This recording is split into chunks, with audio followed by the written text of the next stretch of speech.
Imagine a day where children are guided and nurtured in a way that honors their unique humanness. A day where, instead of being expected to change in order to fit in, children can be met right where they're at.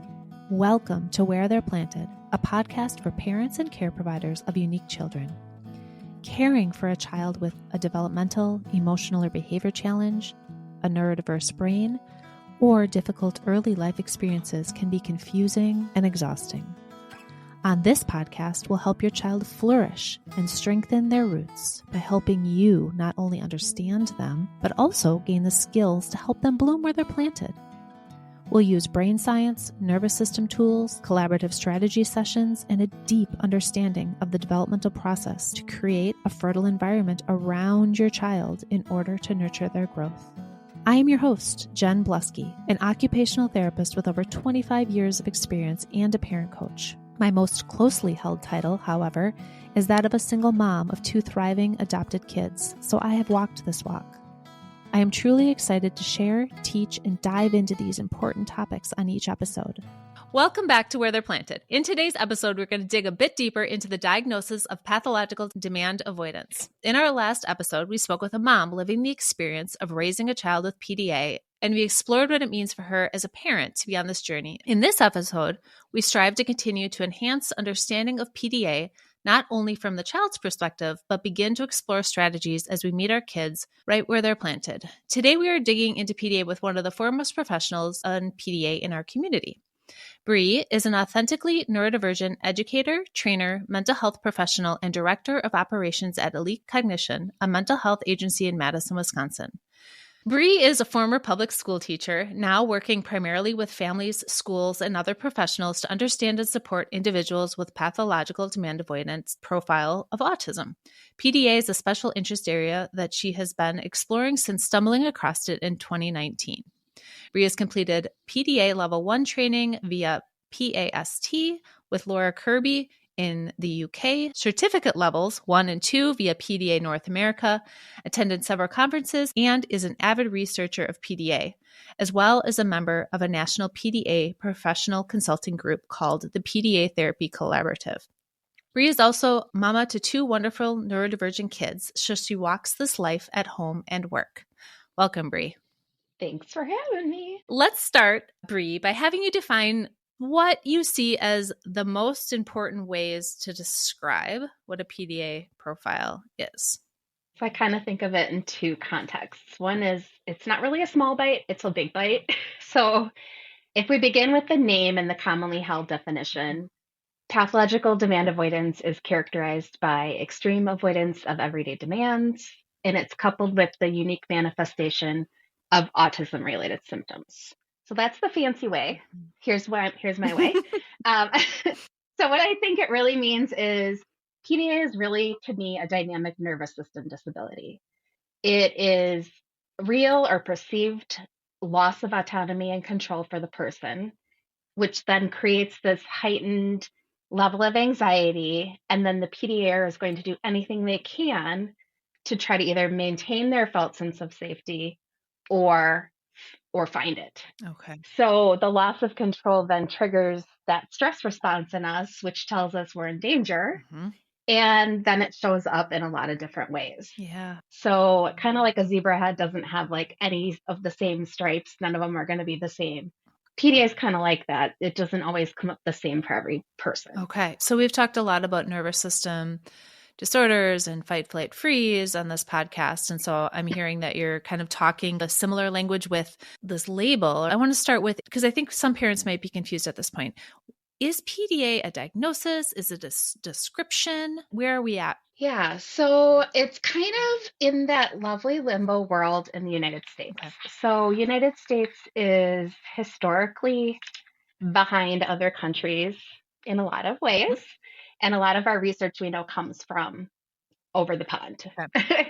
So the research around PDA really started with a researcher. Her name was Elizabeth Newsome. And she was actually not looking at this at all, but she kept seeing this presentation pop back up over and over again. And that was in the 1980s. Wow. So then identification and diagnosis really came about around 2003 in the UK. now it's pretty much widely known and is a diagnosis within the UK.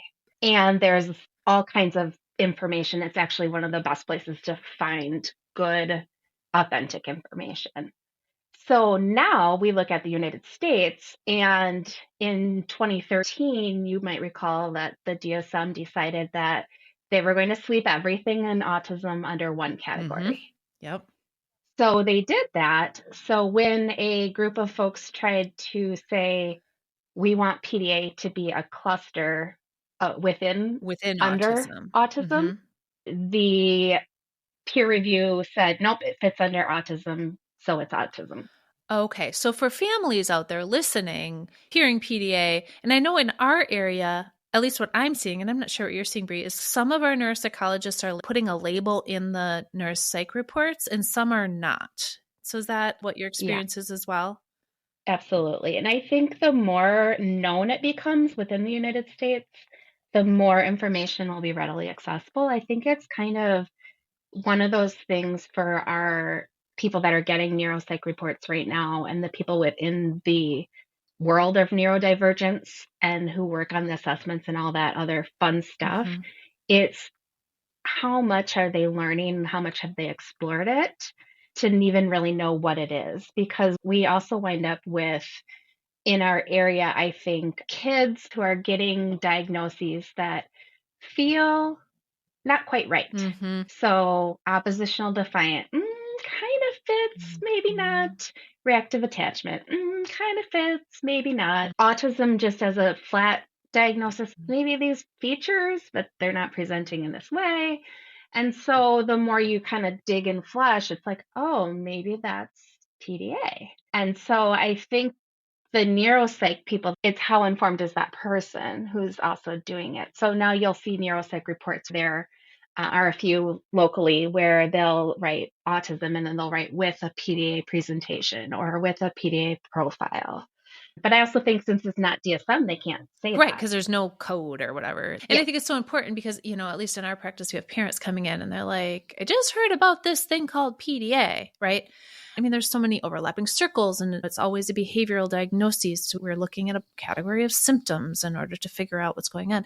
And so off of that, what are some things that parents might be seeing either in their child with PDA profile that we know of, or when they're like, is this fitting my kid? What kind of things are we seeing?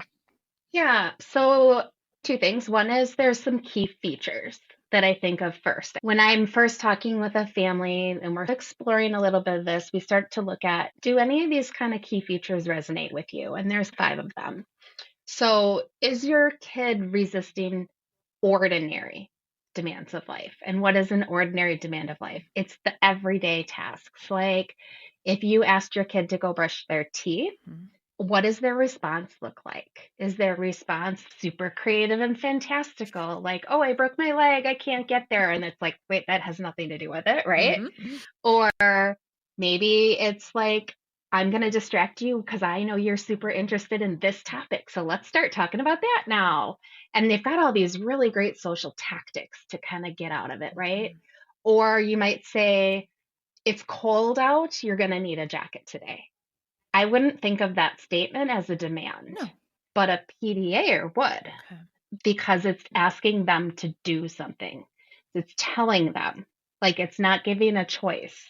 Put it on, So if I say, put your jacket on to a PDAer, they might look at me and be like, forget you. And now all of a sudden they're throwing something at me, or I've triggered this like weird sense of safety. And what I think of with parents with that avoiding resisting demands is, does it not fit? The resistance doesn't seem to fit what was asked or what the task was.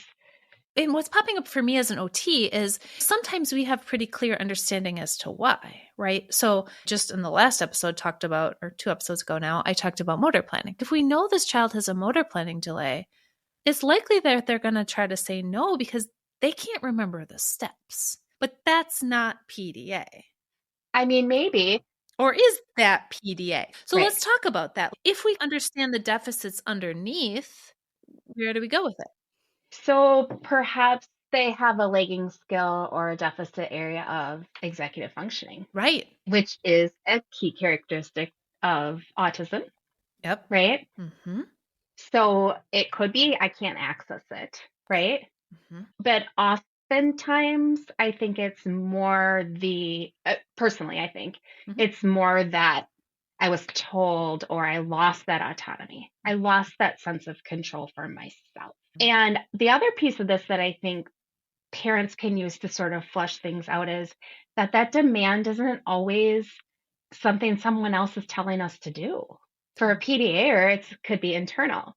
So it might be like, I'm so stoked to go to this birthday party that I got invited to. That's my really good friend, and I really like this person, and maybe I'm even obsessed with this person a little, Mm-hmm. which is also a feature of PDA. And then the day comes, and I can't go. My brain, my body, everything is shutting down. I just can't make myself do it. So that would be an example of that internalized demand, even though my desire is there. So in the PDA world, we hear the phrase can't, not won't all the time. Mm-hmm. And that's sort of that example of that, where I really can't. It's not a choice. Right. Because if there was a choice, we'd go to the birthday party because we want to do it so Heck badly. yeah, we would. Yeah. Right. Right. And then it's like now I have a whole nother slew of feelings that came because I wanted to and I couldn't. So you're constantly having this pull inside of I don't really know where I fit or how this kind of comes together. And so I also think with the kids, we also look at another key feature, which is that social strategy for avoidance, right? Mm-hmm. What are some of the things your kids are doing to avoid or your adult is doing to avoid might be a clue into they may be PDA. So are they using really heavy negotiation tactics, a way to equalize, right? Mm-hmm. Are they trying to find common ground with you and then using that to distract you? Are they able to learn a lot about you as a person and then use that to leverage that surface sociability? So, like, every time I see you, Jen, I might be like, hey, Jen, how's your dog today? Because I remember you have a dog. And now I've got you totally on a topic I'm controlling and maybe not what you wanted to do with me today. So there's lots of those things. And I think when we look at those kind of sociable pieces, the next layer that fits with this profile is it's surface level. So they might not have that deeper understanding of social constructs. So we get past the initial rapport building or give and take that might happen in a relationship. Mm-hmm. And then I don't know what to do anymore, triggering the anxiety, triggering the control. So that's where play dates might go awry because all of a sudden my kid has to control the whole play date. Mm-hmm. And the other child tried to change the roles or tried to do something that my child does all the time. But then now that child can't handle it. So it might look like a big meltdown. And so now we might see a nervous system response, a fight, flight come in. Exactly. Or freeze come in. Yeah. Okay. Yeah. Okay. So this is really nuanced, is what I'm picking up in really taking a look at what's going on within the interactions, what's going on in the daily activities with our kids. And because this is so nuanced, is there a gauge or a way that kids are looking different on different days? Or is there different like levels that you're seeing? Yes, for sure. And I think this is also where some of that misdiagnosis comes in too, because there are days when I've got it all together and I can do it and I can make it through the day and I've got more spoons and I can do it. And then there's days where it's like the world is against me and every little minor thing I can't do. So let's unpack that just a little bit. If I think of the neurotypical world, I think of like supply and demand. So if I've got a high supply of something, I can have a high demand of it, right? Mm-hmm. And if those are on kind of a teeter-totter and they're always equal, then we're kind of copacetic and we're rolling along, right? Mm-hmm. But for a kiddo with PDA, there might be days where their supply or their capacity is diminished. Their nervous system from the get-go is activated, their stress is high, their anxiety is high, and we put demands on them. And the demand could be as basic as getting out of bed, Mm-hmm. using the bathroom, eating breakfast. And why can my kid not do these things today? Like, why is it an instant meltdown? Or why is it they're screaming really inappropriate things at me? Mm-hmm. And then yesterday they got up and they did all of these things and bye-bye on the bus and everything was fine. Mm-hmm. Which is so frustrating, right? As a Right? parent, I don't Yes. understand. They just did it Yeah. yesterday. Yeah. And so that's kind of where we come into this idea that PDA is a dynamic disability. Mm-hmm. And what I mean by dynamic disability is I think of someone where maybe the person needs a wheelchair today. Mm-hmm. They can't really use their body is not behaving today. They need the wheelchair to get through their day. Mm-hmm. Then maybe they're going to move their body using a walker on a different day, Mm-hmm. or a cane, or maybe some days they don't need any of those assistives. Mm-hmm. So it's sort of like that with a PDA, but we're thinking more on the lines of their nervous system, their brain interaction, Mm-hmm. and how quick their rising of trigger is. So I might need more supports in place, meaning more autonomy, more ability to control my space, my world, my environment one day. And then the next day, I might be able to give you a little bit more. So I will say, as a parent, it's easier for us to know our kids and to sort of gauge that internally. We have like this empathic feel for things, right? Mm-hmm. But then we go into the community, to school, to all these things. And then we've got our kids who they seem like they're holding it all together in that environment, right? Mm-hmm. They go to school, you talk to the teachers are like, I'm not sure what you're talking about. This kid is really great when they're here. They're very quiet. They seem to do all the things. And then you talk to the parent, and the parent says, oh my gosh, home is so hard. Mm-hmm. They cry every morning. They scream. They can't get dressed. They can't get on the bus. Or they get home from school and they just start crying, or they need to be on video games till bedtime, Mm-hmm. and they're doing all these recovery tactics Mm-hmm. on the back end. Well, perhaps your child is masking. So in the world of neurodivergent, people with autism, people with ADHD, lots of different pieces that fit in there, right? Mm-hmm. We spend a lot of time trying to fit the neurotypical world. So we're trying to take this triangle and fit it in the box every day. Because we're smart and we know what's expected of us, right? Mm-hmm. We understand in school, you sit in your chair, right? Yeah. When you see someone on the street, you look up and you say hi, right? Yes. Okay. So we know what's expected of us. Oh, yeah. And the thing is with this profile, these people are exceptionally brilliant. Mm-hmm. They're very bright. And that strength deficit kind of can be played with, because we can really leverage the strength side to work on it. But if we're high masking all day long and we're trying to fit this bubble that isn't us, that's a lot of energy. So that's why some kids are going to come home and then you see the massive meltdown that school never sees. Mm-hmm. It doesn't mean they're not having struggles at school. There might need to be adaptations at school. Mm-hmm. They just are bringing it to safety, and safety is home a lot of times.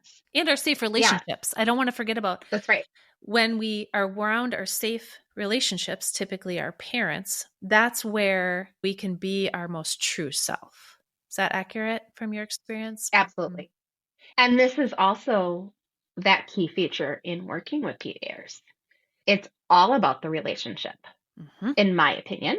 I mean, others might think something else, but if I don't think you authentically care for me as a person, I'm not going to put all of my energy into our relationship. And so what I mean by that is, if I can show someone that I'm authentically here for them, that I'm listening to them, that I feel for them, or I might not be able to understand them, but I can hear them, I'm more apt to see that person authentically as they are.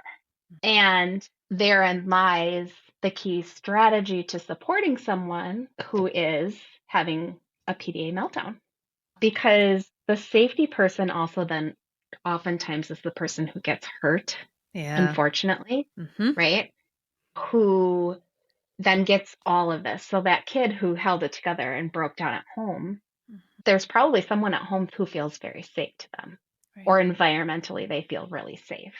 Right. Then there's the PDAers who find safety in their mask. So I learn how to manage my environment by learning, and they're being really perceptive, right? And figuring out ways to not be anxious because I'm going to control how I am handling it. So I'll give an example of school again, because a lot of our kids are either school avoidant or they are, it's kind of one or the other. So I might be at school and I might be that kid whose teacher's like, wow, they're really with it. I go to the parent teacher conference, I'm ready for it. I know my kid has struggles, and the teacher's like, they're doing so well, they're really quiet, they do all their da-da-das. My kid may be comfortable in their mask. They might have figured out that in order to manage the demands of the day, they are going to shut down a piece of their body. So that's that nervous system piece again in my brain. If I can shut down that piece, that's activating. And what I mean by shutting that down is, and I'm thinking of this from my own lens, but what I mean by shutting that piece down is that I'm finding an inner way to handle it. So for me, it might be telling myself that I get to control the way that I am right now. So I get to decide how I want to show up. And so that's where I'm gaining my control piece. And autonomy to some extent. And autonomy. Okay. But for me as a person, that's going to take a significant amount of energy. So then on the backside, when I get home, I'm going to need alone time. I'm going to need time to stim. I'm going to need time to scream or play. A kid might come home and just zone out on tech for hours on end. And, we're really worried they're on their computer or they're on their device. But they might be using that for regulation. And so when I put this in the parallel, right, of the sensory work that I do, what I'm really thinking about it in is in the context of adaptiveness. There's a line here, and I don't know where the line is. And I think the line is different for everybody, of where there's some adaptability, adaptive skill in this, and where it isn't allowing a human to be their best version of themselves. Or is it? I don't know. It's a good question. I think that there is adaptability in safety. And I think that if a person feels safe, and if I think about the context of OT, right, the world that you're working in, if I feel safe with my occupational therapist, I'm going to be regulated. And if I'm regulated, I am able to learn. That's my learning stage, right? I can learn when I'm regulated. So if I'm in regulation, or maybe even a little edge of tension, because I can still learn in tension. And I'm kind of there, and I'm practicing these things in a safe way with a safe person. Am I then more able or capable to access that when I'm distressed, right? And so when I say kind of, it's, have we built the tension string? Have we built up the capacity there or not? And then can I relate that same strategy with my safe person that I can with an unsafe person, or a person that I don't know, or a person that maybe I do know, but my perception might be that they don't care for me, or they think I'm the bad kid. Right. And really, that's co-regulation, right? Absolutely. And co-regulation, I'm hearing, is sort of the everything to creating the safety and that sort of that lifeline for PDA. Yeah, co-regulation is super important. Okay. I think validation and acceptance, like you can be who you are and that's okay. Because I think a lot of PDAers here make it work, or what their experience isn't valid. And I think too, it is also learning that where I am is where I am, and that's okay. Just like the name of your podcast, right? Like where they're planted, because we can't grow if they don't ever feel safe. Absolutely. And so let's start giving families an overview of, okay, so I think my kid has PDA, right? We've talked about nervous system. We've talked about regulation. We've talked about safety. We've talked about autonomy. All right, now what? What's the first step? Where do we start? Yeah. So I think that's an important question because links back to it's not a recognized thing in the United States. So wow, I learned about this on this podcast with Jen Bluske that I've been listening to, right? Or I read something somewhere, or someone gave me this article, and now I'm like, oh, now what? Right. Or I went to the TikToks, right? Right. It's social media is on a blow up right now around PDA, right? And I think, what do I do locally? How do I find my help? There's kind of a couple things that I would suggest. One is that PDA North America is a nonprofit that has been around for a few years. They are a good access point from the United States side of things. They have a PDA provider list of people who are PDA affirming. There's also, you could just good old fashioned Google, plop in where you live and PDA and see what pops up. There are some, if you're a social media person, there's some good Facebook groups that are out there. And finding a person, like a live person that you can work with, like a coach, a therapist, an occupational therapist, all these realms of things that we look for when we're trying to support our kids is really hard. And so locally, I know that there is a handful of us that are aware within the Madison area and who are trying our best to learn more and build resources and capacity. But there's only so much one person can do. So it's, yes, look for those PDA affirming providers near you. Try to do even just a consult call with them if you can. The one thing I caution is to sort of do your research a little bit, and it doesn't have to be a lot, but a little bit for authenticity. So if you're looking in social media worlds, for example, we know that there's this huge line of gray area, right? Where things are more like for the appeal that they bring in. So we want to make sure, like, are you getting your information from someone who is authentically autistic, or from someone who is PDA, or someone who works directly with PDA population? There's a lot of authentically PDA adults from the United Kingdom and areas where they are now helping to get that word out and really support what life is like. And there's a lot of great people out there. But then there's also the professionals that say that they are PDA informed. And then when you really kind of get down to bolts, it's that they've heard of it before. And they think that, like, oh, I know a lot about autism. So I can use that lens. It's fine. And what we know is that's actually not helpful in this world for treatment. So for families that are looking and they are trying to find that support network, it's doing that little bit digger of surface. And so what I mean by that is, what do I need, first of all? Like, what do I need as a parent, right? Yeah. Yeah. So what do I need as a parent is usually where we start, right? Because we're in overwhelm ourselves. Maybe our kid's in burnout and we are just barely scratching the surface every day of getting dressed and eating, right? So where are we in the spectrum of things? So maybe it's finding those people for you first and learning. To me, that's number one, is start your adventure learning. If you're a reader, there's amazing books out there. I love the book My Daughter Is Not Naughty by Sherwin. I think it's a really nice entry-level book for parents. It's just validating. You can read it and go, oh, that feels like a lot of what we're going through. We're really lucky because when I started this adventure in 2019, maybe 3 or 4 books I could find that felt good. So now we kind of have this opening that's out there. The other thing is utilizing your own network of capacity. So as a parent, what can I capacitate now?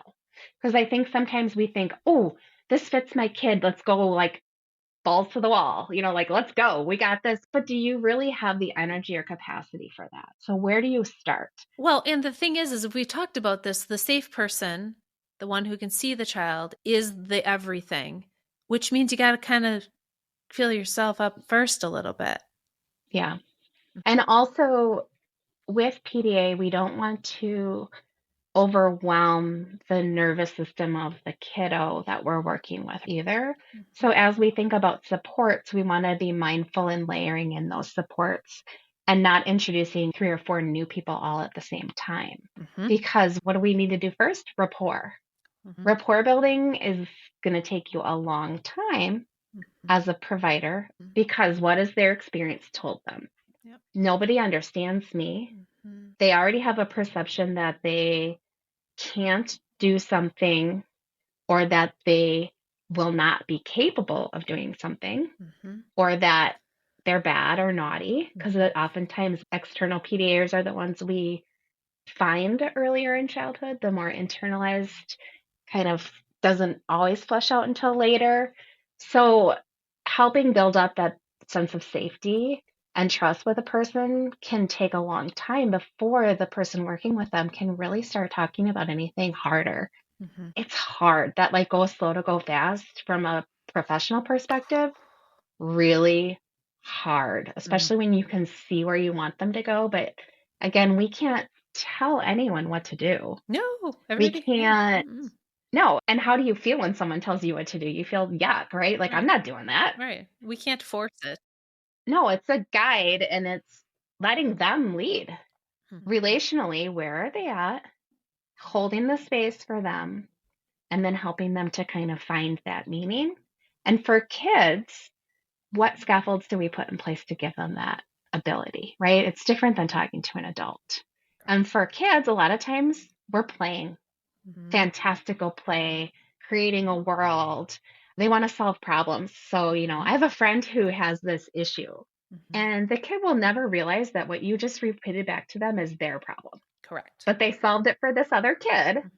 So now we're hoping that the carryover will be, oh, next time that pops up, oh, wait, I solved that for someone else. Well, and what happens when they solve it is without them knowing it, their nervous system goes through the experience. And by their nervous system going through the experience, because it's within fantastical play, right? Their nervous system still does the work. Now they've got a rep in their body of what that feels like. Yeah. And those neural pathways we know are a big old jumble for a lot of our neurodivergent people. So what else did we just create? Another neural pathway, right? Another way that they can get there, that they can access what's in their brain. Yeah, it's access. Yeah. Exactly. So I think for families, it's look for your resources, think about your capacity. And then when you're thinking about providers and supports, I think what is hardest for my kid right now? And then I think, can they access support in that yet? Or is there something else first? And what I mean by that is, say that I have found a occupational therapist who is PDA informed.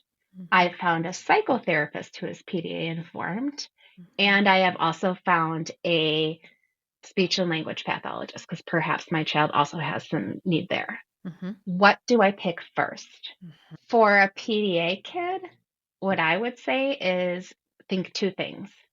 What a high interest, man. Which one of those things is going to catch their interest, or the personality of the person, or the style? So if I'm looking at therapy, I'm thinking like, are they a play therapist? Are they going to incorporate creative arts? Or is it more of a traditional talk therapy? For an occupational therapist, I'm thinking, are they kid-centric? Is there play-based movement? Is there everyday application? Because those are the things I want to leverage first. And I want to leverage around those to build that kind of snowball going before I add anything else in. Yeah. Go slow. Go slow with providers. Yeah. Yep. One at a time. Yep. That's a huge thing that we talk about so often with families, is more isn't always better in those cases. No. And it's hard to let it go. And just to be where we're at. I mean, I think that what you said with the being where we're at is just where we are right now is super hard to sit with. So I have one more question. is I know from so many parents that I work with, this concept of low demand parenting is floating around. And I really want to pick your brain, Brie, about sort of how you see it, what your thoughts are, give parents some insight into what that means and how we do that well. Sure. So, from my perspective, low demand parenting means I am reducing the amount of demands that are placed on my child while they need me to do that. And it's going to be fluctuating. Think about my dynamic disability example, right? Some days there are going to be demands because maybe it's something that we just have to do, and some days there won't be. So, when I think the phrase low demand, my brain triggers low demand, not no demand. So low demand, not no demand for me, coming from the parent and educator, and then also working in this field, because I'm hearing it in all the realms. Demands are also being overemphasized as taking out the idea of boundaries for me. So when I give a child a boundary, I'm creating safety for them. So I'll give an example. We have a toddler and we're holding their hand, they let go of our hand and they run into the street. If I said to them, don't run into the street, yes, the PDA is immediately going to go, whoa, my brain went crazy, right? Yep. But does that mean that I should just tell them they can run into the street? So I can't, because I don't want my toddler to get hit by a car. Boundaries are safety parameters in my mind. So we do have to think about which boundaries are hardline boundaries. And when I talk to families and parents, I often say, what are your no matter what you cannot give on this? Everyone has to have them. If you don't have them, then where is your child finding safety? And we know that that's what creates that container for a child. Yeah. So have you ever told your kid that they can't do something, and then the next thing that you see, they're doing it? Yep. Right? Like, don't climb on that chair. And then the next thing they're up on the chair, right? Mm-hmm. And then maybe you say, okay, maybe don't climb on the table. So now I'm changing it because of the level of the height. Maybe I'm worried about how tall it is, right? And then they climb on the table. And then I'm like, oh, don't run out the door. So I keep changing it. When I keep changing something, kids people intrinsically look for boundaries. So I'm going to push until I hit the wall, and the wall tells me that's where I'm supposed to stop. So for a PDA kid, they still need the wall. The wall might some days flex, might have a little more give to it, right? I might approach my nope in a different way, but I still need to have boundaries. So if I say I am low demand parenting, low demand means that I am low, I'm using some. Low and some are synonymous. Some demands. They are demands around personal safety. They are demands around mental safety for myself, maybe. Yeah. They might be internal demands. They say that you should think about seeing demands as being, is it going to get me in trouble with the law as an adult? Is it unlawful? Yeah. So there are these uns, right? So this is where I go with kids. Is it unlawful? Is it unkind? Is it unwise? Is it unsafe? So unlawful being, if you break this law, there's going to be problems. I need to teach my kids about that. Yeah. If I don't teach my kids about what's unlawful and I don't help them to understand that, regardless of PDA status, I'm not really setting them up for success in the neurotypical world. Correct. If it's unsafe, I might incidentally be hurting my child in the future because they haven't learned the safety boundary. If it's unkind and it makes me feel like crap, well, guess what? Probably I can let that go, right? If it's not unwise, that's not smart, probably I can let that go. And then I think about that teeter-totter we talked about with tolerance and demand. If I'm doing really well, probably I can have some demands in my life. If I'm not doing well, I'm going to release as much of those as I can while still keeping my child safe and protected. When I hear low demand, I just want people to hear it's not no demand. demand. The next episode to come out is a mom who's raising a PDA child. I know. I'm so excited to hear this.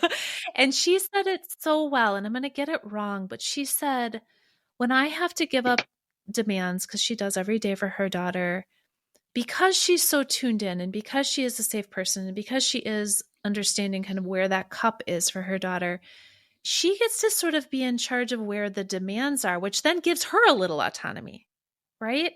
Oh, yeah. And I was like, that makes so much sense to me. She's like, some days she's doing things that I would never let my child do. But some days, yeah, we're doing a little bit more. And that gives me a little autonomy because I'm reading her cues. And I just was like, that makes so much sense to me, how she was thinking that through in this world of low demand. Well, and also if we really think about behavior as communication, which is what I'm always saying, right? Mhm. Behavior is communication. Behavior is communication. If that's true, by learning our kids' behaviors and their behavioral responses, we're learning how they're talking to us. And we can pay attention to where they're struggling and where they're doing well. And so when I think about low demand or no demand, I think I want my kid to feel internal safety over anything else. Like I want them to feel safe in their brain and their life and their world. Yep. So if they're communicating to me that they're in happy land in their brain right now, Mhm. you go for it, kid. Right? Yeah. There's nothing they're doing that's traumatic and it's not going to be a lifelong problem. In my brain, I'm like, you know what? Let's low demand that. That's fine. If it's going to cause them harm in the future or now, then I'm going to intervene in some way. And I might use declarative language to do that, or redirection, or distraction, or negotiation. You don't have to pull away the demand. You just might have to approach it differently. That's beautifully said. And that's part of the therapeutic work, right? That's the work that we teach parents in order to be able to sort of bob and weave within their kids to create that consistent safety. Right. And I think like that's the group that I've been working with nationally too, is that therapy collaborative where we're trying to think about what does this look like from a professional side, because there are not enough of us who are working with this population where we can share those therapeutic strategies, right? Absolutely. So it's another layer that we're adding in. And the hope is if we can add these layers in, we're creating providers who are supported in the work, who then are available to this population of people who needs resources. Absolutely. Such an important conversation, and we could talk all day about this. I love it so much. I want to let folks know that Bree referenced some fabulous resources, and I'll make sure to put those in the show notes at the bottom. Thanks so much, Bree. Thank you. Hello, Where They're Planted listeners. I wanted to pop on here and remind you of our Thriving Parents Collective online courses. If you like what you hear on this podcast and are seeking more, check out this resource. This course offers you over 9 educational videos and 50 pages of self-reflective workbook in order to guide you through the process of integrating connected parenting strategies into your day-to-day life. Listen when it's convenient for you and use the content as the foundation for a shared language between you and your partner or family members. In addition, access one-to-one sessions with a parent coach to support individualized strategies to help you meet your child right where they're planted. For listeners, access this course for $99 by using the code THRIVING at the checkout. We look forward to having you join our Thriving Parents Collective. Where They're Planted is a Lit Path Studios podcast and is produced by Jamie Gale and Jen Bluske. Music is by Gaston Reen and Pod 5. Thank you for loving your child right where they're planted.